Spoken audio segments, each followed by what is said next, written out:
तो hello guys. तो जैसे कि आप जानते हैं हम एमपीएस 001 के कुछ क्वेश्चन की जो सीरीज है उसे चला रहे हैं। इससे पहले हम 2 क्वेश्चन कर चुके हैं जिसका नाम था, जो क्वेश्चन थे वो political what is political theory and democracy. अब ये जो क्वेश्चन है वो हमारा थर्ड क्वेश्चन है। गांधीवादी सत्याग्रह की अवधारणा, मतलब कि जो गांधी जी थे उनका जो मतलब सत्याग्रह थी उसकी अवधारणा किस प्रकार थी उसके बारे में। ओके, जो भी आपका 9 दिसंबर को एग्जाम जो होने वाला है उसके लिए क्वेश्चन इंपॉर्टेंट हो सकते हैं, इसलिए हम इस क्वेश्चन को सीरीज जो है उसको चला रहे हैं। आइए अब हम इस क्वेश्चन को शुरू करते हैं। सत्याग्रह का अर्थ। सबसे पहले सत्याग्रह का अर्थ क्या होता है। जो सत्याग्रह है वो 2 शब्दों से मिलकर बना है, सत्य और आग्रह।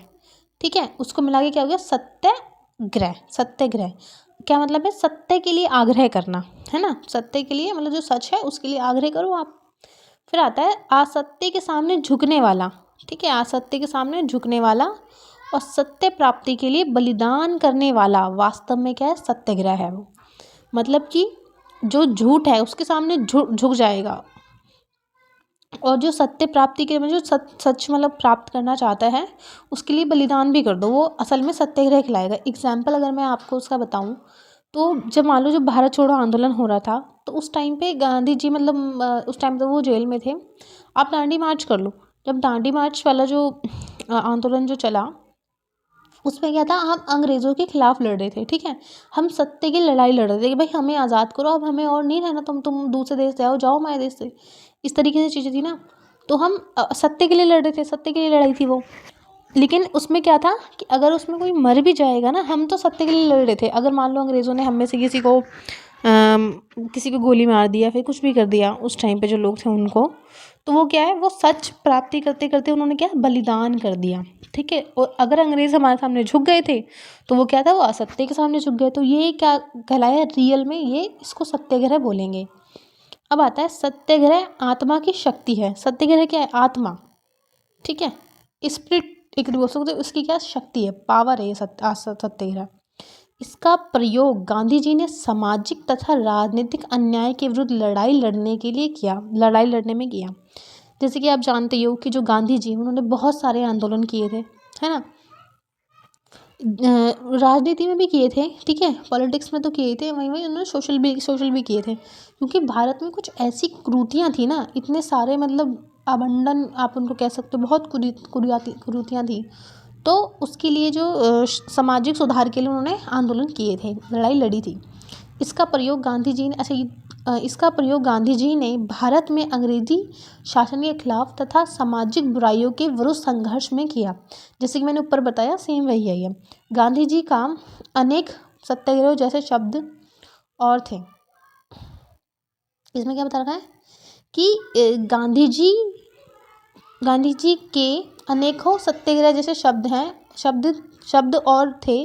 जैसे डांडी मार्च, आपको याद होगा उन्होंने डांडी मार्च किया था कि क्योंकि जो अंग्रेज़ थे उन्होंने बहुत भारी मात्रा में कर लगा दिया था नमक के ऊपर, और जो आम लोग थे उनको नमक है वो बनाने की मतलब स्वतंत्र आज़ादी नहीं दी गई थी।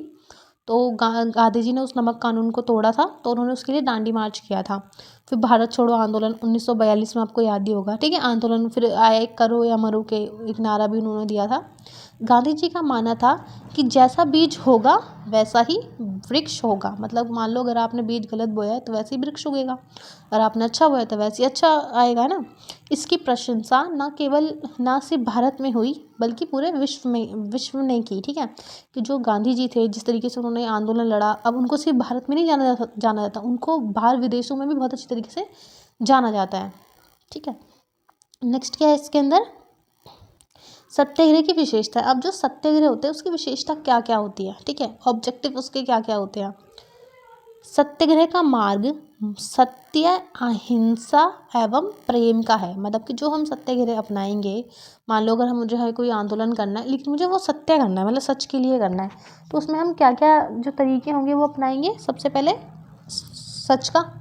ठीक है, कोई भी हमें गलत ऐसा मार्ग नहीं लेना जिससे कि जो हम सत्याग्रह अगर कोई आंदोलन कर रहे तो उसके खिलाफ हो। फिर अहिंसा, गांधी जी आपको पता होगा कि वो सबसे ज़्यादा अहिंसा के एकदम कठोर वो थे, मतलब अहिंसा के समर्थक थे कि भाई हिंसा नहीं होनी चाहिए। इसीलिए जो असहयोग आंदोलन था, आपको याद होगा 1920 में जो वो आंदोलन था, किया गया था, उसको रोक दिया था जब पुलिस जो उसको मतलब गोरखपुर में जो कुछ पुलिस वाले थे उनको जब जिंदा उस थाने में आग लगा दी थी उसमें। तो गांधी जी ने असहयोग आंदोलन रोक दिया था क्योंकि वहाँ पे हिंसा हो गई थी। तो पूरी तरीके से फिर वो सत्याग्रह नहीं कहलाया ना। और क्या ये प्रेम का है, मतलब कि जो सत्याग्रह है वो एकदम प्रेम, मतलब प्रेम है उसके अंदर, ठीक है। सत्याग्रही मतलब कि जो आंदोलन कर रहा है को स्वयं में ये पूर्ण मतलब पूरा विश्वास होना चाहिए कि वह सत्य के लिए लड़ रहा है। मतलब कि जो भी मान लो अगर आप में से कोई एक व्यक्ति अगर वो कोई आंदोलन कर रहा है, वो सच के लिए आंदोलन कर रहा है, तो उसको पूरी तरीके से विश्वास होना चाहिए कि भाई वो सच के लिए लड़ रहा है तथा सत्य में अगर सच में हिंसा का प्रयोग नहीं होना चाहिए। अगर आप सच के लिए लड़ रहे हो तो आप बिल्कुल भी हिंसा का प्रयोग नहीं करोगे। गांधी जी का मत था, मतलब जो गांधी जी हैं उनका मानना था कि व्यक्ति की सामाजिक क्रियाएं सत्य पर आधारित होनी चाहिए। जो गांधी जी थे वो क्या उनका ये मानना था कि भाई जो भी व्यक्ति सामाजिक क्रियाएं कर रहा है, जो भी सोशल एक्टिविटीज़ कर रहा है, उसमें ट्रू मतलब कि सत्य पर वो आधारित होनी चाहिए, उस पर बेस्ड होनी चाहिए।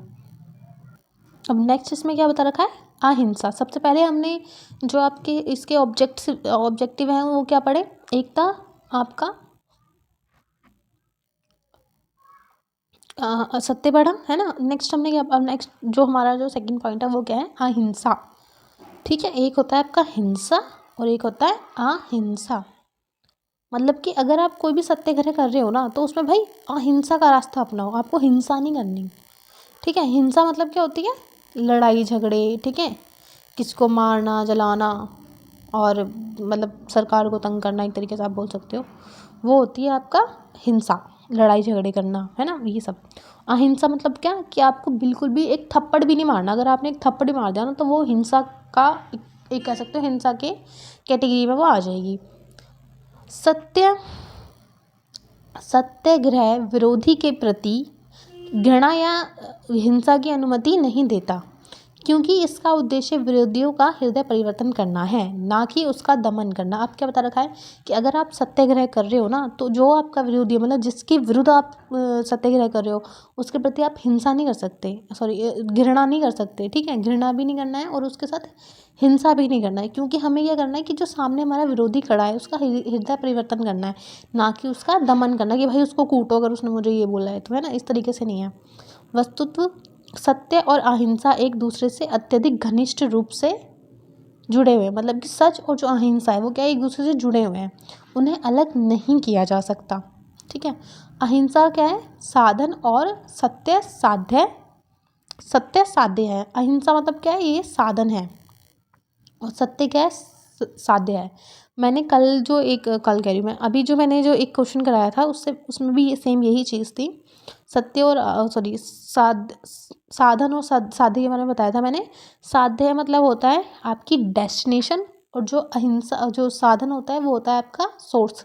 जैसे कि मेट्रो का मैंने उदाहरण दिया था कि जब हम ऑनलाइन टिकट बुक करते हैं तो उसमें आता है सोर्स और एक आता है डेस्टिनेशन। मतलब कि सोर्स क्या है, आप जा कहाँ से रहे हो, कहाँ से, जैसे कि आपको राजीव चौक से लाजपत नगर जाना है तो उसके बीच में जो जो आपके सोर्स आए ना कि भाई राजीव चौक मंडी हाउस आएगा, ठीक है, या फिर INA आएगा, आपको INA चेंज करनी पड़ेगी मेट्रो, तो ये क्या है, ये आपके सोर्स हैं। आपको वहाँ तो नहीं जाना लेकिन तब भी आपको होके गुजरना पड़ रहा है ना, तो वो क्या है, वो आपके सोर्स हैं। तो और हमारा इसके अंदर साधन क्या है, अहिंसा। मतलब हम लड़ाई झगड़े अगर नहीं करेंगे तो हम सत्य तक पहुंच सकते हैं। ठीक है, और सत्य साध्य क्या है हमारा, सत्य मतलब ट्रू। तो सबसे पहला पॉइंट तो हमारा सत्य, सेकंड पॉइंट है हमारा अहिंसा, थर्ड पॉइंट है हमारा बलिदान, सेक्रीफाइस। ठीक है, प्रेम सत्याग्रह का आधार है। सबसे पहले सत्याग्रह का आधार क्या है, प्रेम बेस्ड है ये, है ना। प्रेम की सफलता बलिदान और तपस्या पर निर्भर होती है। बलिदान तथा तपस्या का तात्पर्य है कि कष्ट तथा यातनाएं सहन करना और आत्म पीड़ा में भी संतुष्ट रहना। ऐसी तपस्या करने वाला व्यक्ति दुख मृत्यु से नहीं डरता। अब क्या बता रखा है कि बलिदान मतलब कि भाई प्रेम क्या है, वो सत्याग्रह का आधार है, हमने पढ़ लिया। प्रेम की सफलता क्या है, अगर आपको कुछ भी चीज़ पानी है तो उसमें आपको बलिदान करना पड़ेगा, उसकी तपस्या करनी पड़ेगी, है ना, वो निर्भर करती है उस चीज़ पे। बलिदान तथा तपस्या का क्या तात्पर्य है? बलिदान और तपस्या का तात्पर्य क्या है कि कष्ट को सहन करना, ठीक है, बहुत अलग अलग यातनाएं सहन करना, आत्मपीड़ा। अगर आपको दुख भी हो रहा, मान लो अगर आप खाना नहीं खा रहे हो, अगर आप कोई आंदोलन कर रहे हो तो उसमें आप पानी भी नहीं पी रहे हो, खाना नहीं खा रहे हो बिल्कुल ही ना, तो वो क्या आत्मपीड़ा हो रही है ना, खुद को दुख दे रहे हो, वो सहन करना, है ना, संतुष्ट, वो भी क्या है, आत्मपीड़ा भी, खुद को संतुष्ट रहना। ऐसी तपस्या करने वाला व्यक्ति क्या है, दुख मृत्यु से नहीं डरता। आपको पता हो कि जो गांधी जी थे वो मृत्यु से नहीं डरते थे। जब भी उन्होंने आंदोलन किया वो कभी ये नहीं डरे कि नहीं मुझे मार देंगे, मैं क्यों करूँगा, है ना, मुझे गोली वोली ना मार दे, नहीं, वो डरे इस चीज़ से। वह निडर होकर अपने लक्ष्य की ओर आगे बढ़ता है, मतलब कि उसको बिल्कुल निडर होकर क्या करना है, जो उसको दिख रहा है कि भाई मुझे यहाँ तक पहुँचना है, वो निडर होकर वहाँ तक जाएगा। गांधी जी ने इस संबंध में कहा है कि सत्याग्रह को व्यक्तिगत रूप से कष्ट सहन करना है।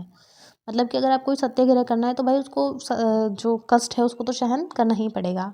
आपको याद होगा हमारा कौन सा था, ये हमारा थर्ड है, ठीक है, थर्ड ऑब्जेक्टिव है। मतलब पहला हमारा सत्य, अहिंसा एंड बलिदान। अब जो हमारा है वो है सत्याग्रह के रूप में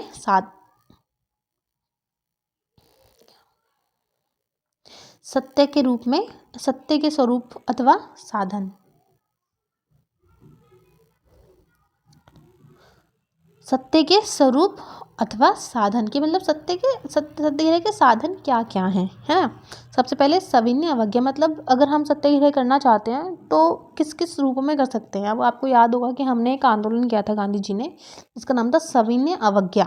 इसका क्या अर्थ है?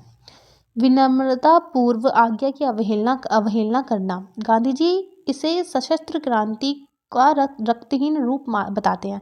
मतलब कि ये जो क्रांति है एक तरीके से सविनय अवज्ञा, उसका ये क्या है, रक्तहीन क्रांति है। मतलब कि अगर किसी ने हमें कोई आज्ञा दी है उसको ना मानना, लेकिन कैसे, बहुत आज्ञापूर्ण तरीके से।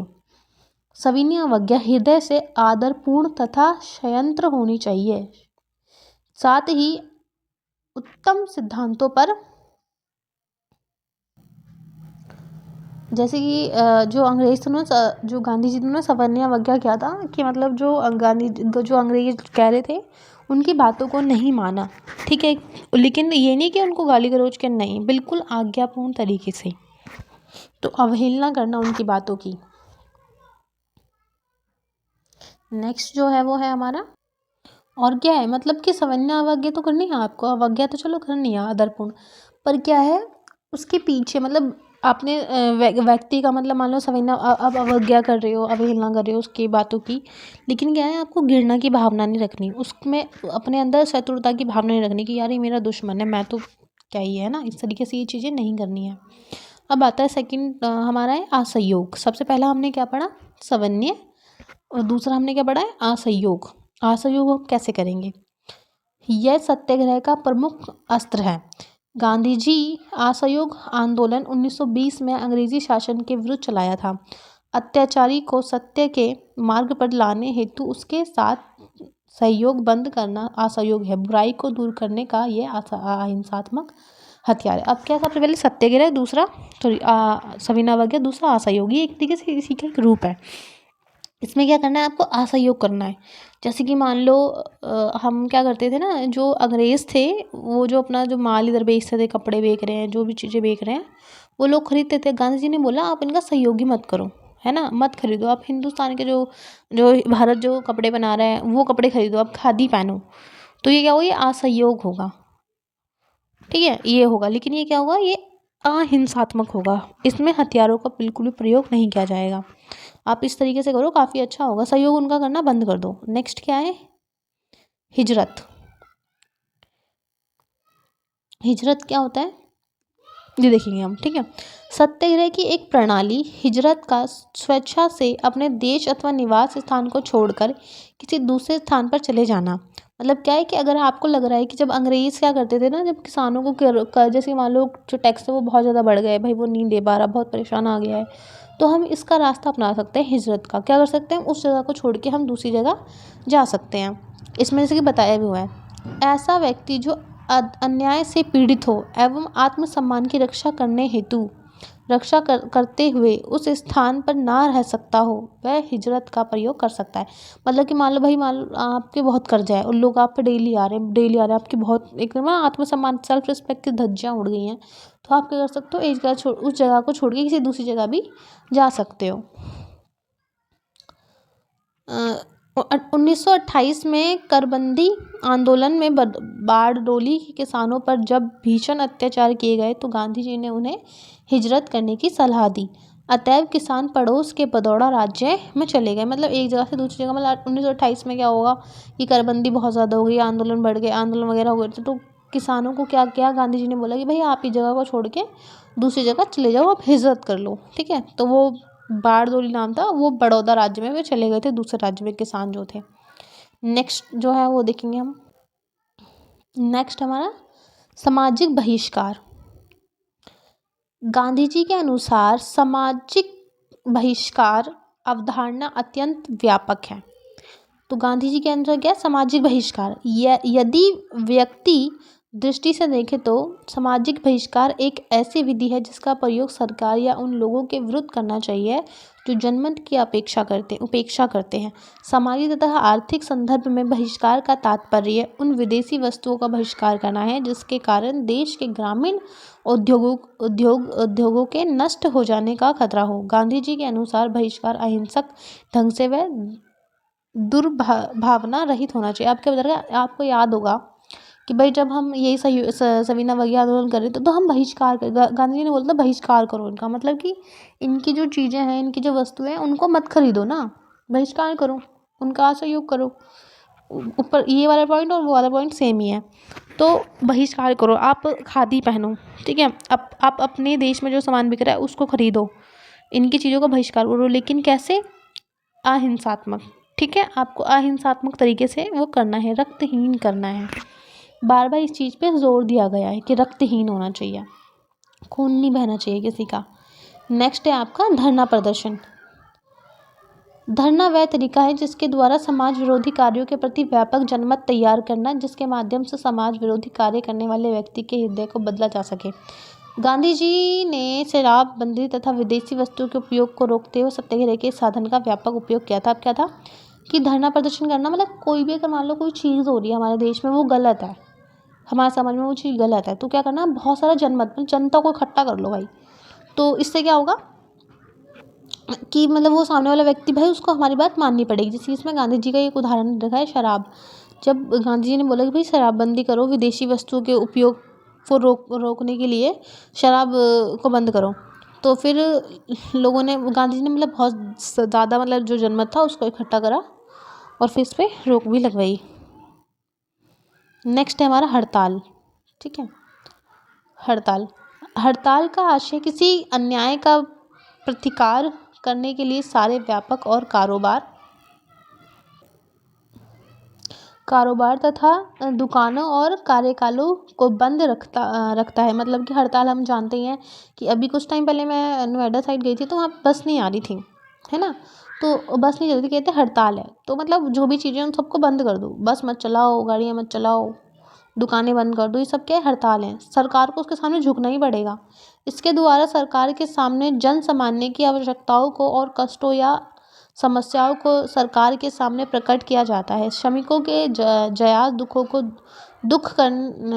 दूर करने का ये प्रभावी साधन है, पर इसका उपयोग शांतिपूर्ण एवं अहिंसात्मक तरीके से होना चाहिए। आपको बता रखा है हड़ताल तो करो, बट कैसे, अहिंसात्मक। बार बार एक ही चीज़ पे जोर दिया गया, अहिंसात्मक और शांतिपूर्ण। मतलब कि अगर सरकार कोई ऐसी व्यवस्था बना रही है, कोई नियम बना रही है जो लोगों को नहीं पसंद है, हड़ताल कर दो आप।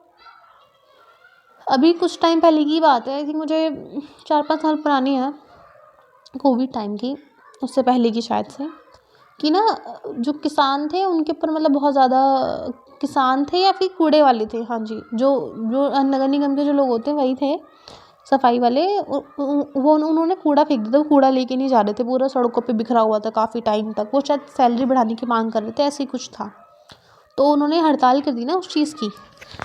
और दुकान वगैरह भी बंद कर सकते हो आप, अगर आपको कोई भी चीज़ करवानी। अब आता उपवास। आई नो इसमें थोड़ा क्लियर नहीं दिख रहा है एक्चुअली, है ना, ज़्यादा वाइट हो गई है। उपवास, बट मैं बोल रही हूँ आप उससे सुन सकते हो। यह सत्याग्रह का अंतिम साधन है। जब समस्त उपाय बेकार सिद्ध हो तभी इसका प्रयोग होना चाहिए। ऐसा गांधी जी का कहना था। उपवास, आपको पता है गांधी जी ने कितनी बार उपवास रखे थे। उपवास का अभिप्राय केवल अन्न ग्रहण करना नहीं है, बल्कि सभी तरीके से दूषित विचारों से मन को मुक्त रखना है। उपवास है, इसका प्रयोग आत्मशुद्धि, पश्चाताप, सार्वजनिक हित और अन्याय के प्रति पापियों के हृदय परिवर्तन करने के लिए किया जाना चाहिए। अब क्या बता रखा है, उपवास अगर आप कर रहे हो, आपको पता होगा 1950 में आई थिंक वहाँ पे आंध्र प्रदेश के जब राज्य बना नहीं था तो उसके लिए ना वो कर रहे थे, हड़तालें चल रही थी। तो उसमें एक वो थे श्री रामलू पोट्टी, तो उन्होंने हड़ताल की थी। उसमें उनकी 56 दिनों तक शायद उनको बोलते हैं, उन्होंने कुछ खाया नहीं था, जिसके कारण उनकी डेथ हो गई थी। तो फिर जो आंध्र प्रदेश राज्य वो आया था हमारे सामने बन के, फिर आयोग वगैरह बने, तो राज्य पुनर्गठन आयोग बना और फिर हमारे सामने एक आंध्र प्रदेश राज्य निकल कर आया। अब लेकिन इसमें क्या बता रखा है, उपवास अगर आप कर रहे हो, मान लो ठीक है आप कर रहे हो, लेकिन क्या है, आपको सिर्फ ये नहीं कि अन्न नहीं खाना, बल्कि आपके मन में जो भी दूषित विचार हैं उनको भी मुक्त करना है, आत्मशुद्धि करनी है, ठीक है, पश्चाताप करना है। मान लो अगर आपने भी कोई गलती करी तो उसके भी पश्चाताप करना है। सार्वजनिक हित के लिए, सभी के हित के लिए और अन्याय के प्रति जो पापी हैं उनका हृदय परिवर्तन करने के लिए भी क्या है, ये किया जाता है। जब सारे जो चीज़ हैं, ये सारे जितने भी हैं, हड़ताल भी कर ली भैया, अपने असहयोग भी कर लिया, सविनय वगैरह भी कर लिया, सब कुछ कर लिया, कुछ चीज़ काम नहीं आ रही ना, तब आप फिर ये करो उपवास। ये अंतिम कह सकते हो आप, कोई चीज़ है। अब इसके हम कुछ, अब क्या है, अब सत्याग्रही के नियम कि मतलब जो सत्याग्रह कर रहा है, मतलब कि जो एक मेन इंसान है उसके क्या नियम होने चाहिए, जो सत्याग्रही है उसके। एक सत्याग्रही के लिए विशिष्ट नियमों का पालन करना अनिवार्य है। ये नियम गांधी जी के अनुसार इस प्रकार, मतलब ये जो नियम है वो गांधी जी ने ही दिया है। एक सत्याग्रही व्यक्ति के लिए ईमानदार होना आवश्यक है। मतलब सबसे पहले अगर कोई इंसान व्यक्ति आंदोलन कर रहा है तो भाई उसको ईमानदार होना चाहिए। ये नहीं कि मतलब ईमानदार नहीं है, अगर मान लो वो उपवास वगैरह खाना खा के आ रहा है, आपने वो मूवी देखी होगी ओ माय गॉड, उसमें साथ से करता है वॉशरूम में वो कुछ खा के आता है, तो इस तरीके से नहीं होना चाहिए। उसको ईमानदार होना चाहिए जो भी वो कार्य कर रहा है उसके प्रति। नेक्स्ट इसमें क्या बताया हुआ है, एक सत्याग्रही को मन, वचन तथा कर्म से शत्रु के प्रति हिंसा का भाव नहीं रखना चाहिए। उसके प्रत्येक कष्ट को सहन करने की असीम क्षमता होनी चाहिए। बता रखा है कि जो एक सत्याग्रही व्यक्ति, उसके मन में, वचन में, कर्म में कहीं भी जो शत्रु है, सामने वाला जो हमारे व्यक्ति है, उसमें ये नहीं चल, उसके मन, मान लो वो बैठा तो उपवास करके सब कुछ करके उसके मन में चल रहा है भाई इसको तो मेरा को मारना ही है, ठीक है, इसको तो बस कुछ ना कुछ करके इसके चपेट लगानी है, कुछ भी करना है। तो इस तरीके से उसके विचार भी उसके मन में नहीं आने चाहिए, कोई भी ऐसी भावना नहीं आनी चाहिए हिंसा की। उसके प्रत्येक कष्टों को सहन करने की क्षमता होनी चाहिए। मतलब सामने वाला जितना भी हमें कष्ट पहुंचा रहा है तो उसको सहन करने की हमारे में मतलब बहुत ज़्यादा क्षमता होनी चाहिए। जैसे कि जो वो थे हमारे जो अंग्रेज़ लोग थे, वो भी हमारे पे बहुत कष्ट करते थे जब हम आंदोलन वगैरह रहते थे, भाई मार पिटाई भी करते थे, लोगों को मारते भी थे। तो क्या है, लोग कष्ट सहन करते थे, तो तभी तो वो एक असल में सत्याग्रही कहलाया जाएगा। किसी भी, नेक्स्ट हमारा है थर्ड पॉइंट, किसी भी परिस्थिति में उसे किसी भी व्यक्ति पर क्रोध नहीं करना चाहिए। अगर आप सत्याग्रह भी कर रहे हो तो उसमें किसी भी व्यक्ति पे गुस्सा नहीं करना, चाहे फिर वो कोई भी हो। सत्याग्रह के किसी भी परिस्थिति में अपने विरोधियों का अपमान नहीं करना चाहिए। अच्छा, आपने बता रखा है कि जो सत्याग्रह अगर आप कर रहे हो, कोई भी आंदोलन कर रहे हो, तो उसमें क्या है, आपको अपने सामने वाला जो आपका विरोधी है उसका अपमान नहीं करना चाहिए।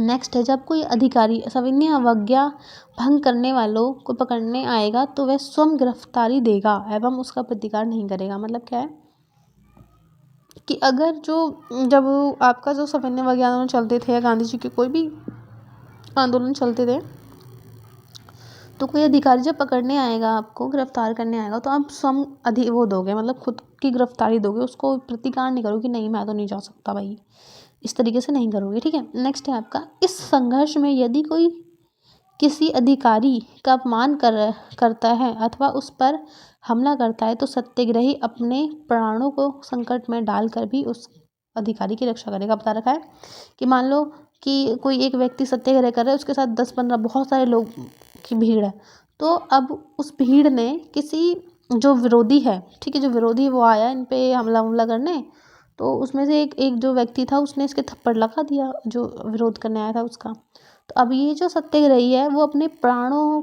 को त्याग कर भी इस व्यक्ति की रक्षा करेगा, तभी असल में वो सत्याग्रही कहलाएगा।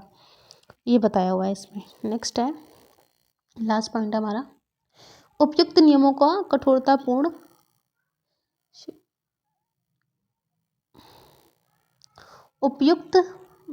उपयुक्त नियमों का कठोरतापूर्ण पालन करने वाला व्यक्ति ही सच्चा सत्याग्रही हो सकता है। ठीक है, इसके बाद आप निष्कर्ष डाल सकते हो जैसा आपको ठीक लगता है। मैंने पहले ही बताया था, ज़्यादा निष्कर्ष में कुछ लिखना नहीं पड़ता। ऊपर से 4 लाइन उठाओ, ठीक है, थोड़ा सा बीच से 4 लाइन उठा दो और लास्ट के जो एंड होता है उससे 4 लाइन उठा दो, डाल दो, वही आपका निष्कर्ष बन जाएगा। और पेपर करने का जो तरीका है वो आपका यही होना चाहिए, इंट्रो और आपकी जो भी डेफिनेशंस हैं वो जो पूछा गया है वो, फिर कंसेप्ट जो भी आपका है, एंड लास्ट में आपका जो कंक्लूज़न आया, कंक्लूज़न तो लिखना ही, इंट्रो कंक्लूज़न तो आपको लिखना ही है। और कोशिश करिए कि आप पॉइंट्स में बुलेट पॉइंट्स होते हैं उसके अंदर अपने क्वेश्चन लिखें, ठीक है। अगर और भी जो क्वेश्चन है इसके मैं वीडियो डाल दूँगी जल्दी। ऐसी वीडियोस के लिए हमारे चैनल को सब्सक्राइब करें एंड फॉलो करें, लाइक एंड सब्सक्राइब।